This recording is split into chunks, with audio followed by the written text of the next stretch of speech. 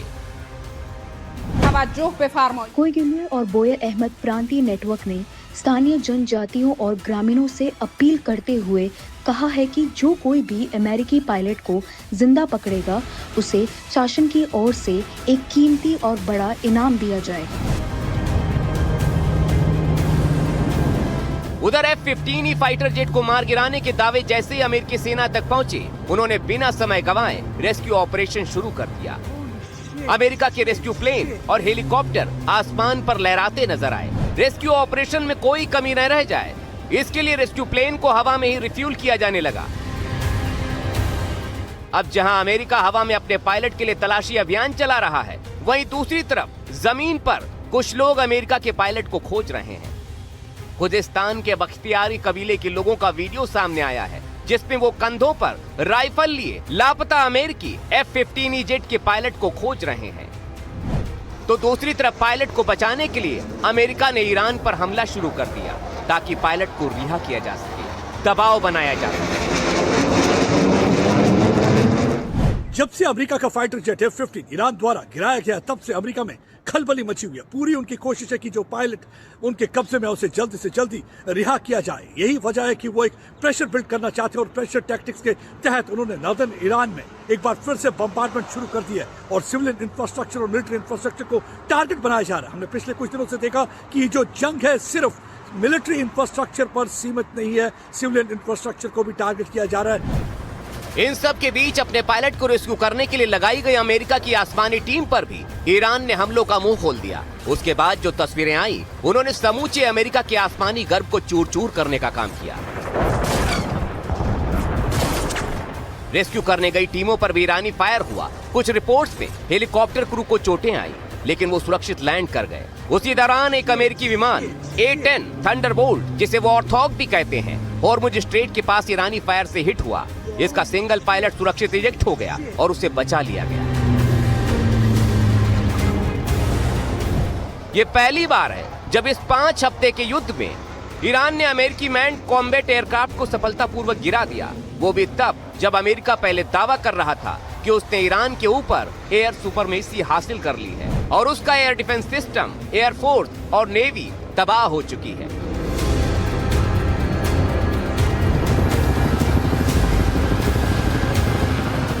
इसके अलावा ईरान की तरफ से H-60W हेलीकॉप्टर पर भी हमले का दावा किया गया, जबकि एक F-16 और एक KC-135 विमान को इमरजेंसी लैंडिंग के लिए मजबूर होना पड़ा। ईरान ने यहां भी दावा किया है कि उसने इन विमानों को भी हिट किया है। आखिर कैसे? ईरान के पास इतनी ताकत आखिर कहां से आई, जो ईरान पहले एक जेट को छू भी नहीं पा रहा था, वो आखिर कैसे अमेरिका को अब लहूलुहान कर रहा है? इन सवालों के बीच में ही कुवैत से भी अमेरिका के लिए एक बुरी खबर आ गई। यहाँ कैंप बुहेरिन के हैंगर में खड़ा चिनूक हेलीकॉप्टर ईरानी हमले की जद में आकर कबाड़ हो गया। एक्सपर्ट्स इसे वियतनाम युद्ध के बाद अमेरिका के लिए सबसे बड़ा हवाई नुकसान बता रहे हैं। कुल मिलाकर अमेरिका के हवाई फौलादी लड़ाकों के साथ जो कुछ भी ईरान के आसमान में हुआ है या हो रहा है, उसने अमेरिका की अभेद्य हवाई ताकत के दावे को ढहा दिया है। Bureau report, NDTV India.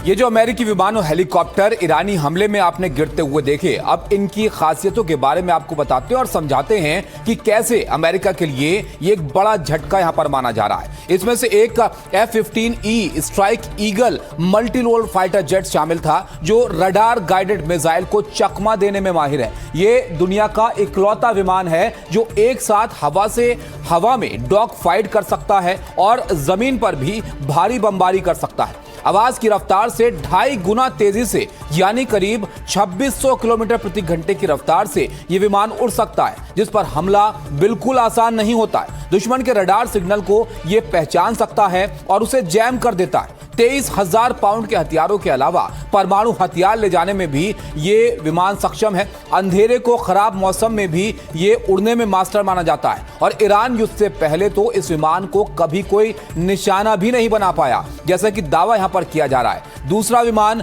A-10 warthog है, जिसको यहां पर कहा जाता है कि आसमान से उड़ता हुआ अभेद्य टैंक इसको माना जाता है, जिस पर टाइटेनियम की 1.5 इंच मोटी परत चढ़ी होती है, जो इस विमान को विमान भेदी तोपों के सीधे प्रहार से बचाती है। एक इंजन और आधी पूंछ आधे पंख के साथ भी ये उड़ने में माहिर माना जाता है, यानी अगर हमला हो भी जाए तब भी इसको इस तरह से बनाया गया है कि ये उससे निपट सकता है और फिर भी उड़ सकता है। बहुत कम ऊंचाई पर यह विमान उड़ सकता है। इसमें लगी गैटलिंग गन लोहे की चादरों को चीर डालती है और इसलिए इसे टैंक किलर कहा जाता है। इसे भी हमले से बचने में एक माहिर विमान माना जाता है। इसके अलावा F-16 fighting falcon light combat jet भी शामिल है, जिसे दुनिया का सबसे सफल फाइटर जेट माना जाता है। यह अपनी फुर्ती के लिए मशहूर है और इसको बहुत खासियत के तौर पर देखा जाता है कि बहुत फुर्तीला ये विमान होता है। गुरुत्वाकर्षण बल को सहने की गजब की क्षमता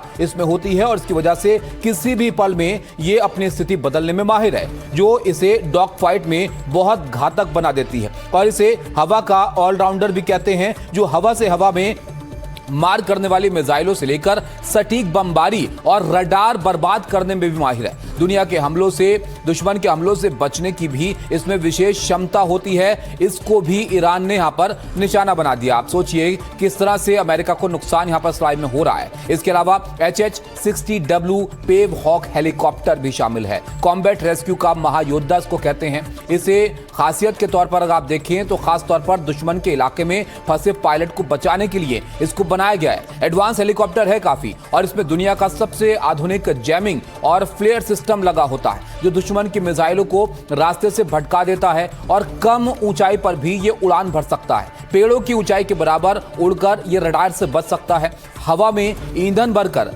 हफ्तों तक ये विमान जो है वो हवा में ही रह सकता है। ये इसकी बहुत महत्वपूर्ण खासियत है। इसके अलावा KC-135 रिफ्यूलर विमान भी शामिल है। इसके बिना अमेरिकी एयरफोर्स का कोई भी लॉन्ग रेंज मिशन मुमकिन ही नहीं है। ये जो फाइटर है, ये फाइटर जेट्स की रेंज को 3 गुना तक बढ़ा देता है, क्योंकि ये हवा में रिफ्यूल कर सकता है विमानों को। इस विमान में विशाल ईंधन क्षमता होती है और ये अपने पंखों और बॉडी में 2 लाख पाउंड से ज्यादा ईंधन को ले जा सकता है। घायलों को ले जाने में भी इसका इस्तेमाल होता है और भारी सामान ढोने के लिए भी इसको इस्तेमाल किया जाता है। इसके अलावा CH-47 चिनूक हेलीकॉप्टर, जो बहुत मशहूर हेलीकॉप्टर माना जाता है अमेरिका का, हीट को पकड़कर हमला करने वाले इंफ्रारेड जैमिंग तकनीक से यह हेलीकॉप्टर लैस है, यानी हीट सेंसर वाली मिसाइलों से बचने की क्षमता इसमें होती है और इस पर गोलियों का भी कोई असर नहीं होता है। इसके आगे पीछे लगे 2 पंख इसे दुनिया का सबसे स्थिर हेलीकॉप्टर बनाते हैं, जो पहाड़ों और पतली घाटियों में भी मुड़ सकता है और आसानी से वहां पर उड़ान भर सकता है।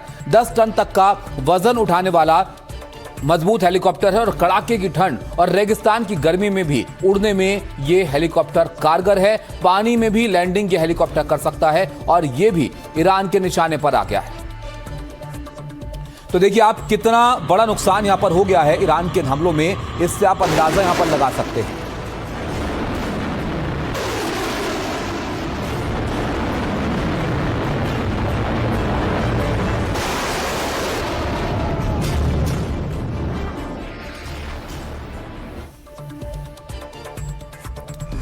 आखिर ईरान को वो अमोघ शक्ति कौन सी यहां पर मिल गई है जिसके दम पर ईरान ने अमेरिका के आसमानी शेरों के ढेर लगा दिए हैं, उसके बारे में आपको दिखाएंगे। लेकिन उससे पहले युद्ध के 36वें दिन जो तस्वीरें आई हैं वो जरा आप देख लीजिए। ईरान ने एक ही दिन में 2 अमेरिकी लड़ाकू विमानों को मार गिराने का दावा यहां पर कर दिया है। वहीं इजराइल और अमेरिका भी लगातार ईरान को निशाना बनाते हुए ताबड़तोड़ हमले कर रहे हैं। ऐसे में ये युद्ध नरम पड़ता हुआ तो बिल्कुल दिखाई नहीं दे रहा है। हर दिन इस युद्ध से जुड़ी हुई भयावह तस्वीरें सामने आ रही हैं। आज की तस्वीरें भी बहुत डरावनी हैं।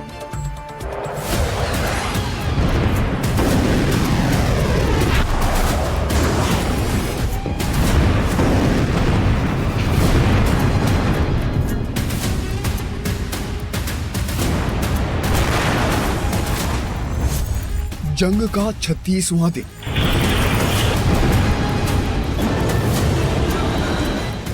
लगातार होते हमले।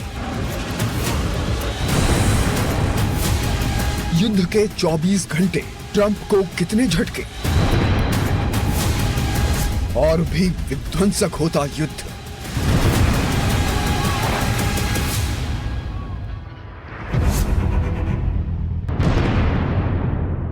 ईरान की राजधानी तेहरान में इजराइल और अमेरिका ने जोरदार हमला किया है। हमला इतना खतरनाक था कि बमबारी के बाद पूरे इलाके में भीषण आग लग गई। आप तस्वीरों में देख सकते हैं कि यह हमला कितना भयावह था।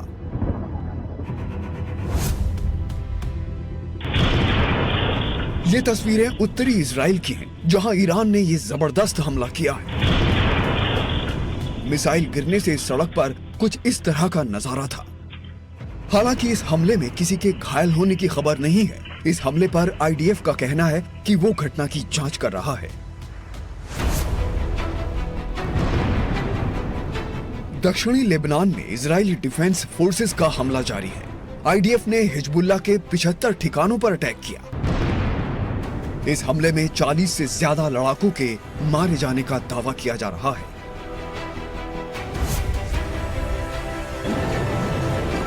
ईरान ने 93 राउंड का हमला शुरू कर दिया है। ये ताबड़तोड़ मिसाइल हमले ईरान की ओर से रात में किए गए।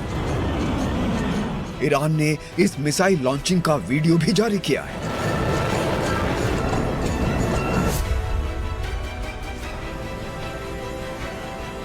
ये तस्वीरें फारस की खाड़ी में स्ट्रेट ऑफ हॉर्मुज के पास की हैं, जहां एक मछली पकड़ने वाली नाव में भीषण आग लग गई। घटना को लेकर अलग अलग दावे सामने आ रहे हैं। कहीं इंजन में खराबी तो कहीं ड्रोन हमले की आशंका जताई जा रही है।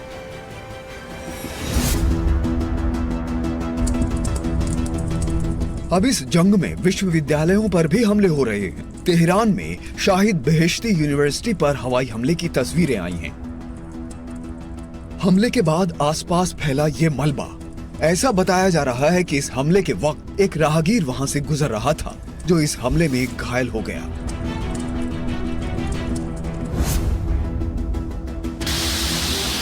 अमेरिका के खिलाफ ईरान का जोरदार पलटवार देखने को मिल रहा है।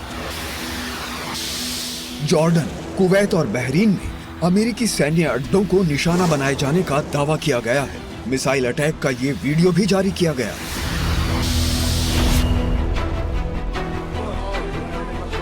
जंग की असली तस्वीर है इजराइल के कब्जे वाले इलाकों से। यहाँ ईरान ने ताबड़तोड़ मिसाइलें दाग दी। कई इलाकों में इमारतें क्षतिग्रस्त हुई हैं और धुएं के गुबार देखे गए हैं। इन हमलों के बाद हालात तनावपूर्ण हैं। राहत और बचाव टीमें मौके पर तैनात हैं।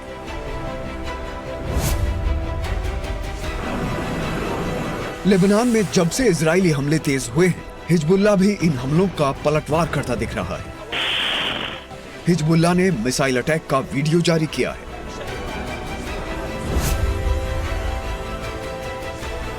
ये तस्वीरें कुवैत की हैं, जहां तेल रिफाइनरी पर ईरान ने ड्रोन अटैक के जरिए धावा बोला। इस हमले के बाद यहां जोरदार धमाका हुआ, जिसमें पूरी ऑयल रिफाइनरी आग की चपेट में आ गई।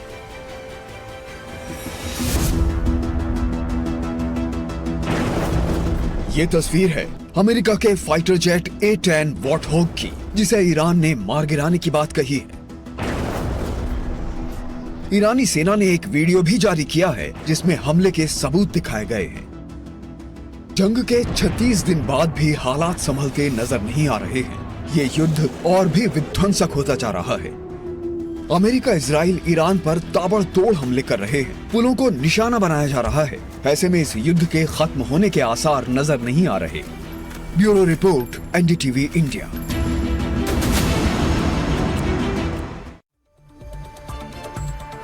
देखिए, ईरान के हमले में अमेरिका के एक के बाद एक ताकतवर फाइटर जेट्स गिराए जाने का दावा किया गया, लेकिन कैसे?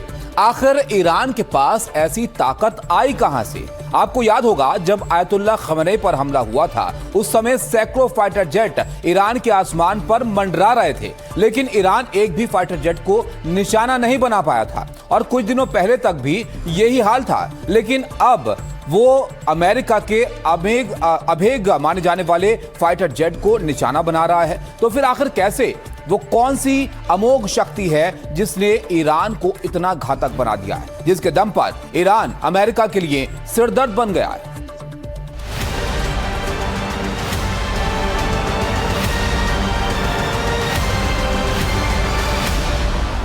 ईरान की खाड़ी के किनारे स्थित खुजिस्तान प्रांत में मार गिराए गए अमेरिकी वायुसेना के F-15 लड़ाकू विमान का यह मलबा है। ऐसा पहली बार हुआ है जब पश्चिम एशिया के युद्ध में ईरान ने किसी अमेरिकी फाइटर जेट को ढेर कर दिया, हमले में बर्बाद कर दिया। सबसे बड़ा सवाल यह है कि ईरान ने अमेरिका के अत्याधुनिक चौथी पीढ़ी के लड़ाकू विमान को आखिर टारगेट कैसे किया? कैसे उसने अमेरिका के गर्व माने जाने वाले F-15E जैसे घातक विमान को निशाना बना दिया, जो अब तक अभेद्य था, जिस पर कभी कोई हमला ही नहीं कर पाया था? आखिर उस पर अब हमला कैसे हो गया?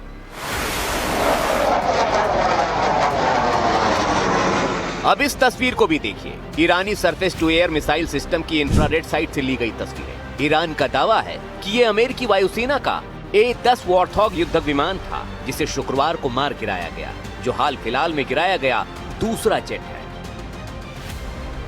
और ये F-15 की घटना पहले की तस्वीर है। ये फाइटर जेट केशमद्वीप के पास क्षतिग्रस्त हो गया था, लेकिन पायलट सुरक्षित तरीके से विमान को बेस तक ले गया था।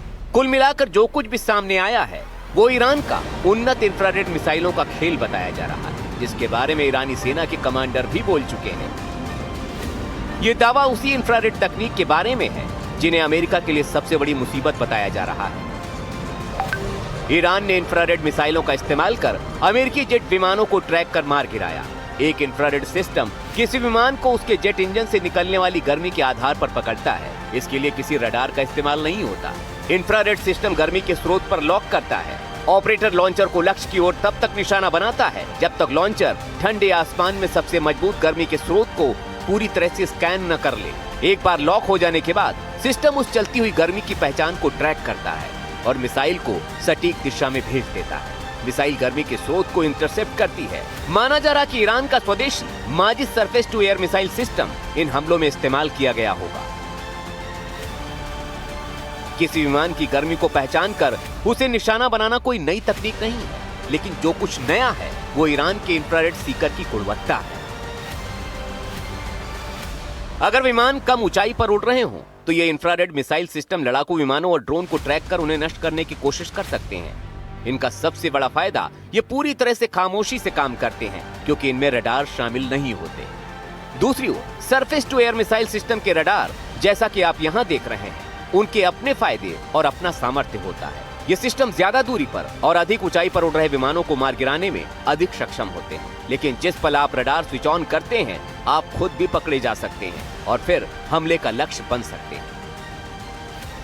इंफ्रारेड सिस्टम के साथ ऐसा नहीं होता। इन्हें पैसिव सिस्टम कहा जाता है और ये खास तौर पर कम ऊंचाई पर उड़ रहे विमानों और ड्रोन को इंटरसेप्ट करने में सबसे ज्यादा सक्षम होते हैं, जहां लक्ष्य के पास बचाव के लिए बहुत कम समय होता है। और माना जा रहा है कि रडार से इतर उसी भेजे गए हमलों को परखने में अमेरिका के विमान नाकाम हो रहे हैं और ईरान का शिकार बन रहे हैं।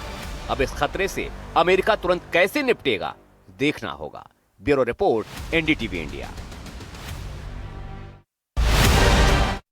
और अब बात करते हैं अमेरिका के रक्षा बजट प्रस्ताव की, जो अगर पास हुआ तो द्वितीय विश्व युद्ध के बाद सबसे बड़ा रक्षा बजट कहलाएगा। अमेरिका ने पूरे 139.5 लाख करोड़ रुपए के रक्षा बजट का प्रस्ताव भेजा है। हालांकि इस बजट को लेकर अब विरोध के स्वर भी यहां पर उठ रहे हैं, क्योंकि इसके बदले अमेरिका में कुछ अहम स्कीमों के बजट में भारी कटौती करने की बात यहां पर कही जा रही है।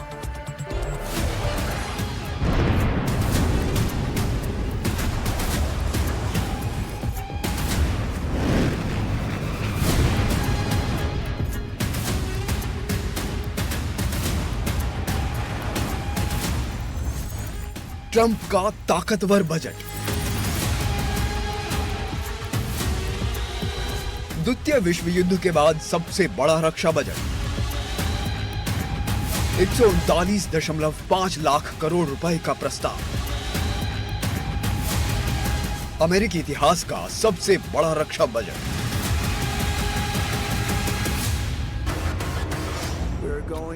ईरान के साथ चल रहे युद्ध ने अमेरिका का बजट बिगाड़ दिया है, क्योंकि अमेरिकी राष्ट्रपति डोनाल्ड ट्रंप ने अगले साल के लिए अमेरिका के रक्षा बजट में भारी बढ़ोतरी की मांग की है।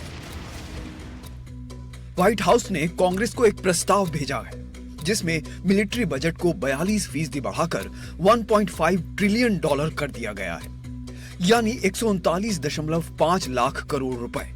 अमेरिकी संसद को अगले साल के लिए इस रक्षा बजट का प्रस्ताव भेजा गया है। अगर ये प्रस्ताव पास होता है तो द्वितीय विश्व युद्ध के बाद अमेरिकी सैन्य खर्च में ये अब तक की सबसे बड़ी बढ़ोतरी होगी। बीते साल के रक्षा बजट के मुकाबले ये 42% ज्यादा है। $1.5 ट्रिलियन यानी 139.5 लाख करोड़ रुपए का प्रस्ताव भेजा गया है। इस मांग का एक मुख्य कारण है ईरान के साथ चल रहा युद्ध। युद्ध की वजह से हथियारों के स्टॉक खत्म हो रहे हैं। ईरान के साथ चल रहे युद्ध में अमेरिका का रक्षा खर्च बहुत बढ़ गया है। इस तरह से दूसरे विश्व युद्ध के बाद ये अब तक का सबसे बड़ा रक्षा बजट होगा।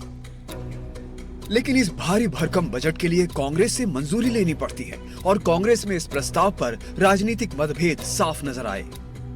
रिपब्लिकन नेताओं ने रक्षा बजट में बढ़ोतरी का स्वागत किया, जबकि डेमोक्रेट्स ने इसे अत्यधिक बताते हुए कहा कि इससे घरेलू प्राथमिकताओं पर असर पड़ेगा। सांसदों का कहना है कि इतना भारी भरकम बजट पास करना देश के कर्ज को कई ट्रिलियन डॉलर बढ़ा देगा। अब सांसद तय करेंगे कि नए वित्त वर्ष से पहले इसमें कितना हिस्सा मंजूर होता है। ट्रंप का ये बजट प्रस्ताव रक्षा के लिए तो ताकतवर है, लेकिन इसकी वजह से अमेरिकी घरेलू योजनाओं पर असर पड़ सकता है। कांग्रेस से गैर रक्षा खर्चों में $73 अरब की कटौती करने को कहा है। ट्रंप ने साफ कर दिया है कि उनकी प्राथमिकता मिलिट्री प्रोटेक्शन है, न कि सोशल स्कीमें। रक्षा खर्च में इस बढ़ोतरी के साथ अमेरिकी सरकार कई अन्य अहम कार्यक्रमों के बजट में कटौती की तैयारी कर रही है। प्रस्ताव में शिक्षा, पर्यावरण, स्वास्थ्य और विदेशी सहायता कार्यक्रमों में कटौती का खाका पेश किया गया है। पर्यावरण, शिक्षा और स्वास्थ्य अनुसंधान कार्यक्रमों में $73 अरब तक की कटौती हो सकती है। लेकिन ईरान के साथ चल रही अमेरिकी जंग के बीच एक रिपोर्ट ने ट्रंप सरकार पर गंभीर आरोप लगाए हैं। रिपोर्ट में ऐसा कहा गया है कि अमेरिकी फौज को भारी नुकसान उठाना पड़ रहा है। अमेरिका पर यह भी आरोप लग रहे हैं कि वो ईरान युद्ध में अमेरिकी सैनिकों की मौत का आंकड़ा छिपा रही है। द इंटरसेप्ट ने अपनी रिपोर्ट में दावा किया है कि ईरान के साथ जंग के दौरान सैकड़ों अमेरिकी सैनिक या तो मारे गए हैं या घायल हुए हैं। रिपोर्ट में यह भी आरोप लगाया गया है कि ट्रंप प्रशासन अपने वास्तविक जानी नुकसान को छिपा रहा है। इस रिपोर्ट में कहा गया है कि घायल अमेरिकी सैनिकों की असली संख्या ऑफिशियल डेटा से कहीं ज्यादा है। ईरान के साथ चल रहे युद्ध में अमेरिका पर झूठ बोलने का आरोप तो लग ही रहा है, लेकिन यह भी साफ है कि इस युद्ध में अमेरिका का बजट बिगड़ गया है। फिलहाल ट्रंप ने इस भारी भरकम बजट का प्रस्ताव भेज दिया है। अब कितने प्रतिशत पास होता है ये देखना होगा। लेकिन फिलहाल ट्रंप के इस प्रस्ताव से दुनिया भर में एक संकेत जा रहा है कि अमेरिका पूरी तरह से युद्ध के मैदान में उतर चुका है और अपनी ताकत और भी ज्यादा बढ़ा रहा है। Bureau report, NDTV India. तो देखा आपने, जैसे जैसे लड़ाई आगे बढ़ रही है अमेरिका का भी बजट बिगड़ता जा रहा है। लेकिन एनडीटीवी आपके लिए इस युद्ध के मैदान से लाइव रिपोर्ट्स लेकर आ रहा है और ताजा जानकारी आप तक पहुंचा रहा है। एनडीटीवी इस युद्ध से जुड़ी हुई हर अपडेट लगातार आप तक पहुंचा रहा है। अगर लेबनान की हम बात करें तो यहां पर हालात काफी खराब हैं। इजराइल यहां पर ताबड़तोड़ हमले कर रहा है और एनडीटीवी के नजीर मसूदी लेबनान में इस वक्त मौजूद हैं। वहां लगातार इतनी बमबारी हो रही है कि लाइव रिपोर्टिंग के दौरान एक हमला वहां पर कैमरे में कैद हुआ।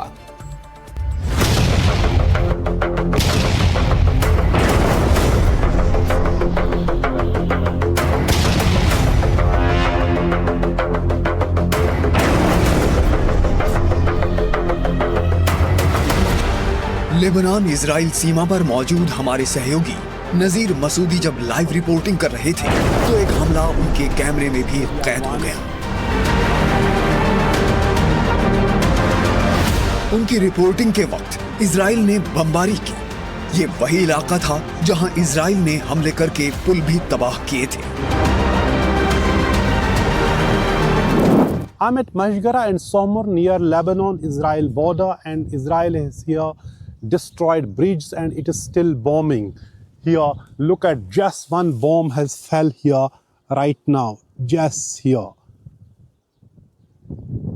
You can see smoke out, it has just fell here, and several bridges in this particular area have been bombed.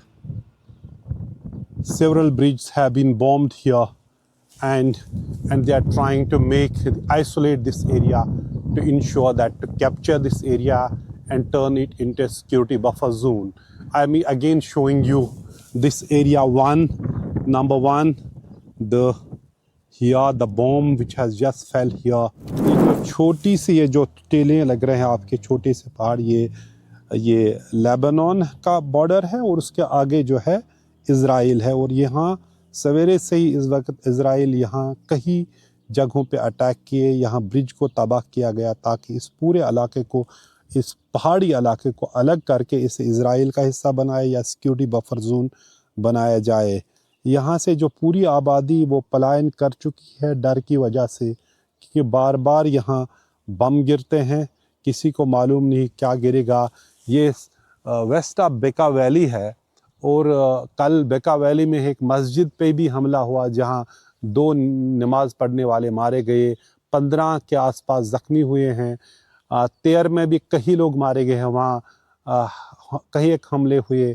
एक अस्पताल पे भी जो लेबनीज इटालियन अस्पताल, उसको भी काफ़ी नुकसान पहुँचा है। और वहाँ शिप्स पे भी उनको नुकसान पहुँचा है बमबारी के दौरान।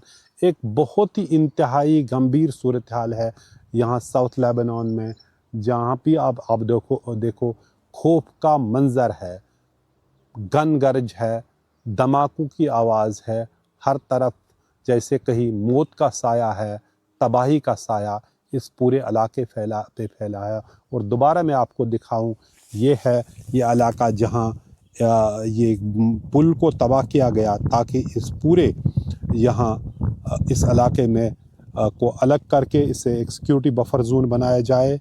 ये जो है इसके आगे बिल्कुल इज़राइल पैलेस्टाइन है, तो ये यहाँ है लास्ट पॉइंट अगर माना जाए, यहाँ लेबनान का लास्ट पॉइंट लेबनान का। और यहीं से ज़बरदस्त जो जंग है जारी है हिज़्बुल्लाह और इज़राइली डिफेंस फोर्सेस के दरमियान, और वहाँ बराबर इनके drone attacks, air attacks, missile attacks इस पूरे इलाके में हो रहे हैं। लेबनान में इजराइल की तरफ से भारी बमबारी जारी है। इन हमलों में पावर यूनिट भी तबाह कर दी गई है, जिनकी वजह से साउथ लेबनान के शहर अंधेरे में डूब गए। ज्यादातर लोग शहर छोड़कर भाग गए। एनडीटीवी के नजीर मसूदी उस पावर यूनिट के पास पहुंचे जिसे इजराइल ने बमबारी करके तबाह कर दिया। 1 महीने पहले यहाँ इस जगह पे ये था पावर स्टेशन, जिससे यहाँ पूरी पावर जनरेट होती थी जनरेटर सेट से, लेकिन इसको 2 बार हमलों में ख़त्म कर दिया गया है। और ये है इस इलाके की सूरत। पूरा इलाका न सिर्फ सन्नाटे में छा गया है, कोई बिजली नहीं है, बल्कि जितने भी आसपास घर हैं उनको भी तबाह किया गया है। कोई यहाँ रहता नहीं है, सिर्फ ये कुछ वर्कर यहाँ जो काम कर रहे हैं, यहाँ शायद जिस कंपनी का ये था तो वो जो कुछ यहाँ मलबा उठा सकें वो उठाने की कोशिश कर रहे हैं। ये देख लीजिए, पूरा ख़त्म किया गया है। दरअसल यहाँ ज़िंदगी को ही ख़त्म करने की कोशिश की जा रही है ताकि यहाँ कोई नहीं रह सके। इजराइल ने पहले ये बताया है कि साउथ ऑफ लितानी रिवर को वो पूरा कब्ज़ा करना चाहते हैं ताकि यहाँ एक सिक्योरिटी बफर जोन बनाया जाए। और इसका खमियाजा ये देख लीजिए, पावर स्टेशन का ये तारे जिनसे बिजली जाती थी ये ख़त्म हो चुका है। ये देख लीजिए, यहाँ लोग रहते थे तो इन मकानों की क्या हालत हुई है। हर तरह की चीज़ को ख़त्म किया जा रहा है। फ्यूल स्टेशन हो, स्कूल हो, फार्मेसी हो, सबको बम्बार्ड इनके ज़रिए ख़त्म किया जा रहा है। पुल हो, सड़कें हैं, उनको ख़त्म किया जाए ताकि इस पूरे इलाके को आइसोलेट किया जाए और इसको ख़त्म किया जाए। ये है यहाँ की सूरत हाल। ये देख लीजिए, ये मलबा ये यहाँ से उठा रहे हैं, मलबा उठा रहे हैं यहाँ से। ये जो कुछ भी मिल रहा है इसको ये बड़े क्रेनों के ज़रिए उठा रहे हैं ताकि यहाँ जो कुछ भी इसको खाली करें, क्योंकि इसराइल ने मन बनाया है इस पूरे इलाके पे कब्ज़ा करना है। और ये देख लीजिए, किसी का घर था पूरा ख़त्म हुआ है, बिल्कुल मलबे में तब्दील हो चुका है। और सारा ये देख ले, इस पूरे इलाके की यही हालत है। इस युद्ध के बीच लेबनान में हालात काफी गंभीर बने हुए हैं। ये तनाव अब दक्षिणी सीमा से आगे बढ़कर पूरे देश में फैलता जा रहा है। बेरूत में लगातार हिजबुल्लाह के ठिकानों पर हमले हो रहे। सोहमोर और मशगरा के बीच बने पुलों को तबाह किया जा रहा है। इजरायली सैनिक इस पूरे इलाके को बफर जोन बनाने की कोशिश कर रहे हैं। अब तक यहाँ 1200 से ज्यादा लोगों की मौत हो चुकी है और 10 लाख अपने घरों को छोड़ चुके हैं। लेबनान से नजीर मसूदी की रिपोर्ट, एनडीटीवी इंडिया। इस बीच एक और बड़ी खबर आपको बता दें, दक्षिणी लेबनान में आईडीएफ ने हवाई हमला किया है और एक इमारत को यहां पर निशाना बनाया गया है। हमले से पहले आईडीएफ ने चेतावनी यहां पर जारी की थी। अब आईडीएफ इस हमले को लेकर दावा कर रहा है कि बिल्डिंग में जो हिजबुल्लाह के आतंकी हैं वो छिपे हुए थे, जिनको टारगेट किया गया है। हमले के बाद इलाके में दहशत का माहौल है और ये एक ऐसा मोर्चा है इजराइल के लिए जहां पर हिजबुल्लाह को टारगेट करते हुए लगातार इजराइल की तरफ से कई मौकों पर हमले किए गए हैं। और ये ताजा जानकारी निकलकर यहां पर सामने आ रही है, जिसमें दक्षिणी लेबनान में आईडीएफ ने हवाई हमलों के जरिए इस इमारत को टारगेट किया। ये तस्वीरें आपके सामने हैं, लेबनान से सामने आ रही हैं, जहां पर हिजबुल्लाह से जुड़ी हुई जगहें ये बताई जा रही हैं, जिसको निशाना इजराइल की तरफ से बनाया गया है। और ये कहा जा रहा है कि यहाँ पर आतंकी जो हिजबुल्लाह के हैं वो छिपे हुए थे, जिनको मिटाने के लिए इजराइल ने यहाँ पर हवाई हमला किया है।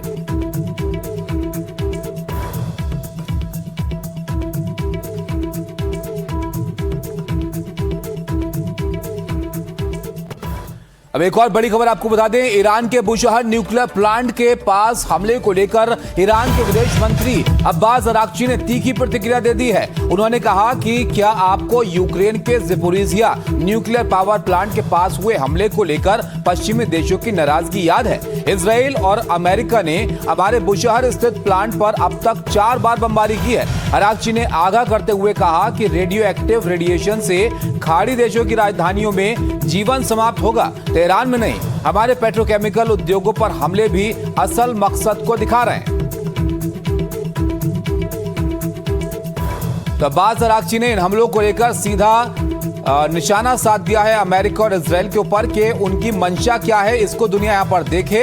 और ये आपको बता दें कि ताज़ा जानकारी है कि हमला जो किया गया था इजराइल अमेरिका की तरफ से, उसके बाद ये प्रतिक्रिया यहां पर आई है। और इस पर अरागची ये कह रहे हैं कि क्या आपको यूक्रेन में ज़पोरिजिया पर जब न्यूक्लियर प्लांट पर हमला किया गया था तब याद है कि पश्चिम देशों ने यहां पर क्या कहा था? तब वो नाराज थे, उसकी निंदा वो कर रहे थे। लेकिन अब ईरान में जब उनके न्यूक्लियर प्लांट वाली जगहों को टारगेट वो कर रहे हैं, तब उस पर क्या उनकी मंशा है, ये दुनिया देख रही है।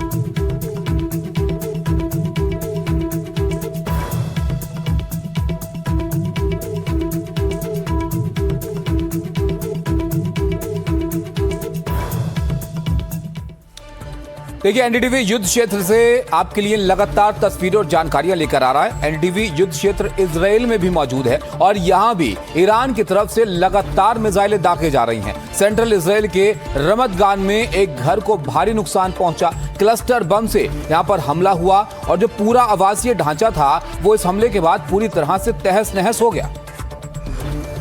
मैं इस समय रमतगान के इलाके में, और आप देख सकते हैं कि किस तरह से इस मिसाइल ने इस घर को पूरी तरह तबाह कर दिया है। उम्र लग जाती है आशियाना बनाने में, लेकिन एक ही धमाका पूरी तरह से तबाह बर्बाद कर देता है सब कुछ। और आप देख सकते हैं इस घर की इस वक्त हालत। कुछ देर पहले यहाँ पे एक मिसाइल अटैक हुआ है जो ईरान की तरफ से मिसाइल आया, इसमें क्लस्टर बम थे और क्लस्टर बम की वजह से आप देख सकते हैं कि फ्रंटल पोर्शन पूरी तरह से इस मकान का तबाह बर्बाद हो चुका है। ये पहली बार नहीं है जब सेंट्रल इजराइल को निशाना बनाया गया है। पिछले कुछ दिनों में लगातार देखा जा रहा है कि सेंट्रल इजराइल को टारगेट किया जा रहा है, सेंट्रल इजराइल को निशाना बनाया जा रहा है। और यहाँ पे भी आप देख सकते हैं इमारत को पूरी तरह से तहस नहस कर दिया इस एक्सप्लोजन की वजह से।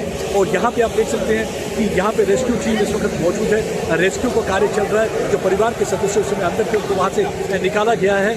आप देख सकते हैं कि यहाँ पे इस समय लोग घरों से बाहर आ चुके हैं। धमाका इतना तेज था कि धमाके के बाद लोग अपने अपने घरों से बाहर। तो देखा आपने किस तरह से इजराइल के जो शहर हैं वहां तक अब ईरान की मिसाइलें पहुंच रही हैं। रमत गान से तस्वीरें आपको दिखा रहे थे हमारे सहयोगी, वहां पर जब ये मिसाइल गिरी तो उसके बाद इमारत को भारी नुकसान हुआ है और इस तरह की तस्वीरें कई जगह से इजराइल से सामने आई हैं। अब इन मिसाइलों का अंत क्या होगा, कहां पर जाकर ये लड़ाई रुकेगी, इस पर दुनिया की निगाहें टिकी हुई हैं। लेकिन जिस तरह चीजें आगे बढ़ रही हैं उससे लग रहा है कि इस युद्ध को खत्म होने में अभी और वक्त लग सकता है।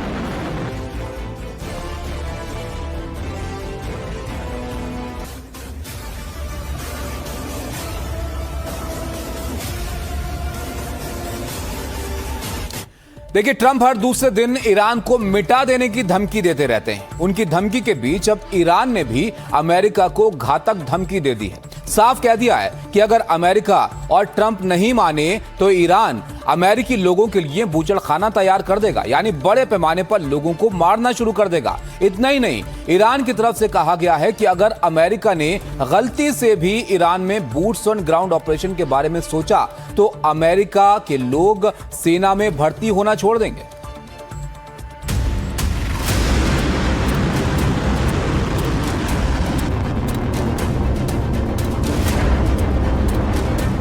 क्या युद्ध और ज्यादा भड़कने वाला है?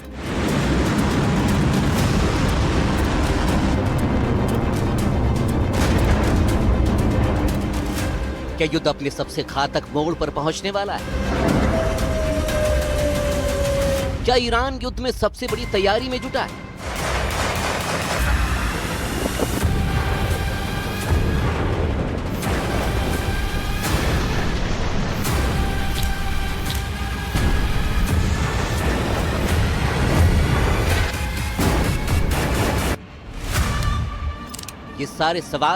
ये सारे नए सवाल उठ रहे हैं ईरान की तरफ से आई सबसे नई और खतरनाक धमकियों के बाद। ये धमकियां उन धमकियों के बाद आई हैं जिनमें ट्रंप ने ईरान को पूरी तरह से बर्बाद करने की धमकी दी थी।